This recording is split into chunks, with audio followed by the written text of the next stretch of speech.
They were this close to getting away with stealing $1 million worth of gold and silver, at least in the mind of four boys who made out with a bunch of gold and silver bars and coins, but the police were on to them for quite a while. Let's explore.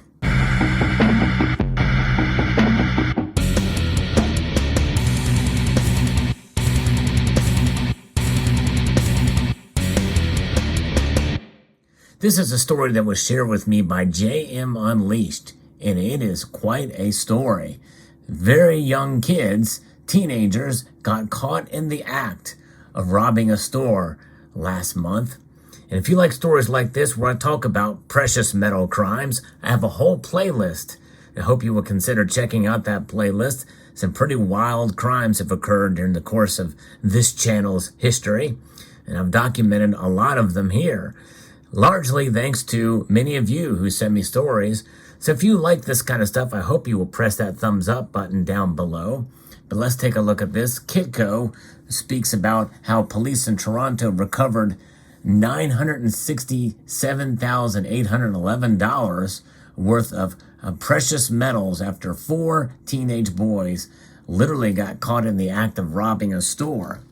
According to the police, 3 masked teenagers entered a precious metals store on Bloor Street in Toronto as a 4th suspect waited in the car.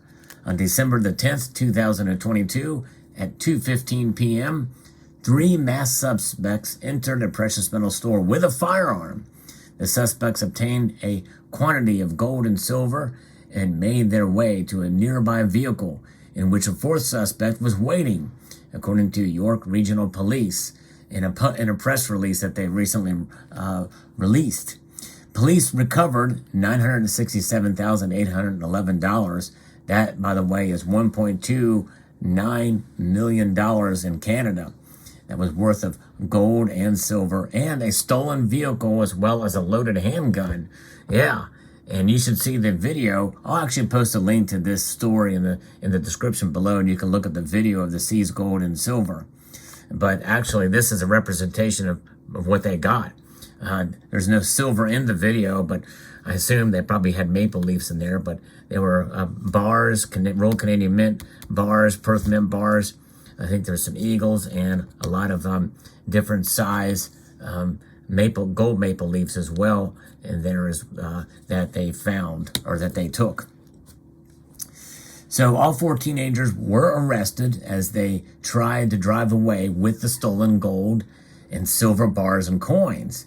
They were spotted because the York Regional Police holdup unit was already in the area during the heist due to an ongoing investigation into the same suspects. So they were already under the watchful eye of the police.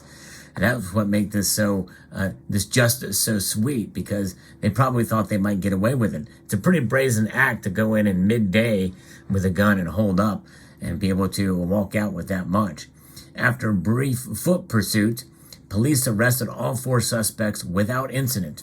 Officers recovered a loaded handgun and all that gold and silver, the press release specified. Nobody was injured during the arrest, which is good.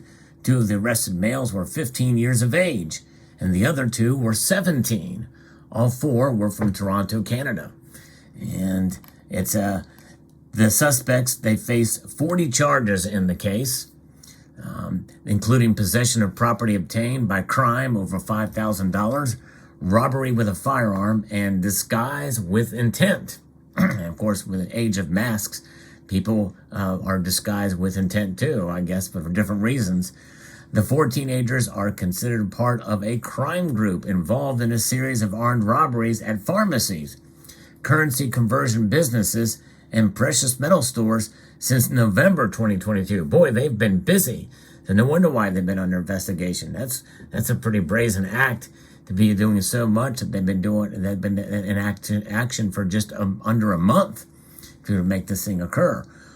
One 17-year-old is also charged in 7 unrelated commercial robberies which took place in York, Toronto, Peel, and Hamilton, Canada, while one 15-year-old is also charged in two of those incidences, the press release said. Boy, they're starting young and getting involved. I wonder if they very well may be tied to a larger crime syndicate, and they may be trying to make their, get their wings or whatever, or prove themselves in a criminal organization.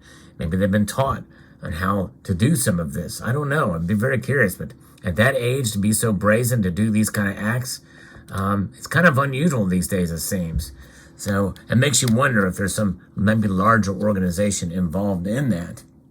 Now, obviously, the investigation, I think, will probably be ongoing, and this article doesn't say anything about it. It actually asks for anybody with any information about the case to contact the York Regional Police Holdup Unit.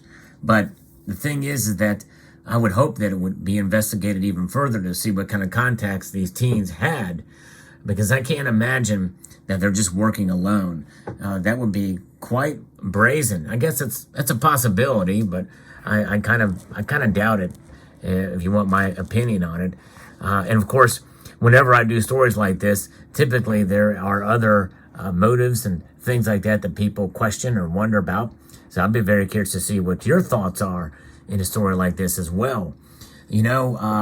This story reminds us on how bullion dealers and coin dealers around the country and around the world, really, they are at great risk. I actually know of some coin dealers in an area that I lived in that had been burglarized.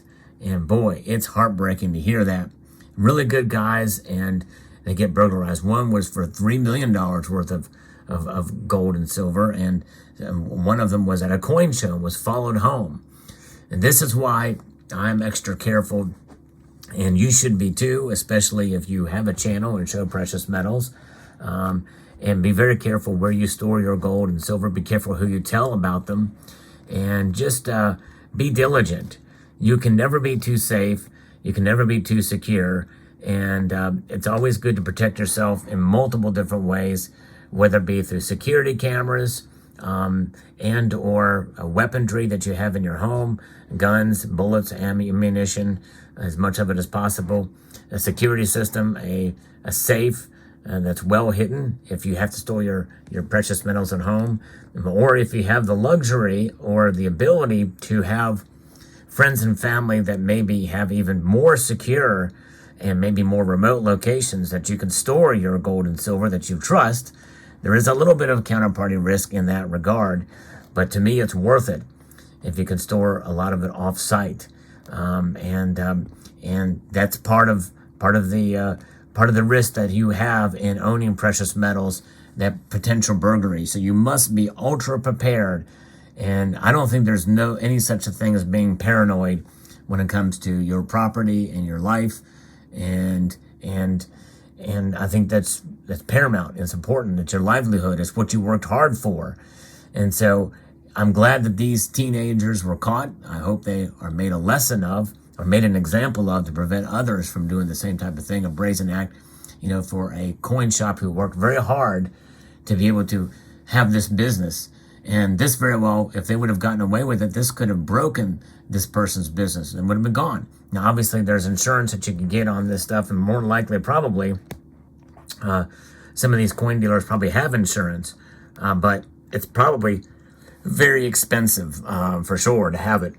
And it never really does, especially if you have a rarity, then it's going to be very difficult to recover that.